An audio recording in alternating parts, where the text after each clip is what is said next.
গাজলের ২৫০ acre জমিতে জলসেচ দেওয়ার একমাত্র পাম্প দীর্ঘদিন থেকে বিকল। ক্ষোভ বাড়ছে চাষিদের।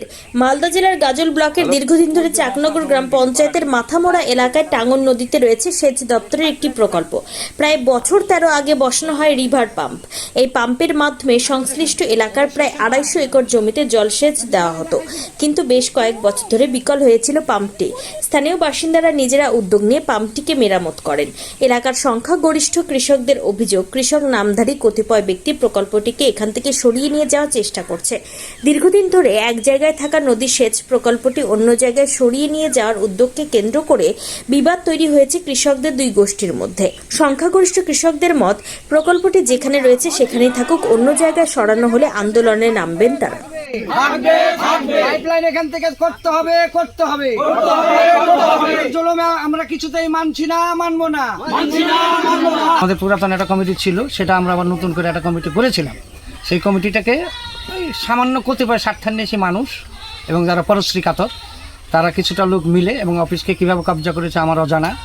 কিছু হয়তো লিডার এখানে থাকলেও থাকতে পারে, হয়তো বা আছেই।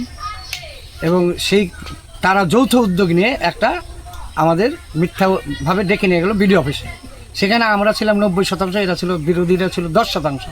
তথাপিও আমাদের মতের বিরুদ্ধে একটা কমিটি তৈরি করে দিল, যে কমিটিতে যাদের নাম এসছে, সেক্রেটারি, সভাপতি, ক্যাশিয়ার, এদের অদ্যাবধি এই স্কিমে কোনোদিন আওতাভুক্ত ছিলও না, আর ওদের নামে কোনো সম্পত্তিও মাঠে নেই।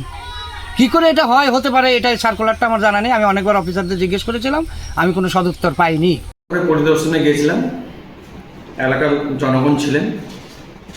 এলাকার জনগণকে আমরা বলেছি যে আপনারা বসে ১৫ দিনের মধ্যে সেটা শুরু হওয়ার একটা ব্যবস্থা করবেন। আর আপনারা যদি না করতে পারেন, কৃষকরা সকলে মিলে, তাহলে আমরা আমাদের প্রশাসনিকভাবে যেই সিদ্ধান্ত নেওয়া সেটাই আমরা নেব। অভিযোগটা আমার কাছে এসছে সাম্প্রতিককালে। আমি বিষয়টা অনুসন্ধানের জন্য দিয়েছি। আমার কাছে পুরো রিপোর্ট আসার পর এটা আরএলআই দপ্তরে পাঠাবো এবং তাদেরকেও রিকোয়েস্ট করেছি তাদের তরফ থেকে একটা এনকোয়ারি করতে। এটা এনকোয়ারি করার পর যেটা ঊর্ধ্বতন কর্তৃপক্ষকে সমস্তটাই পাঠাবো, যেটা নির্দেশ আসবে এবং যেটা এলাকাবাসীর জন্য সবচেয়ে ফিজিবল হবে সেইভাবেই ব্যবস্থা করা হবে।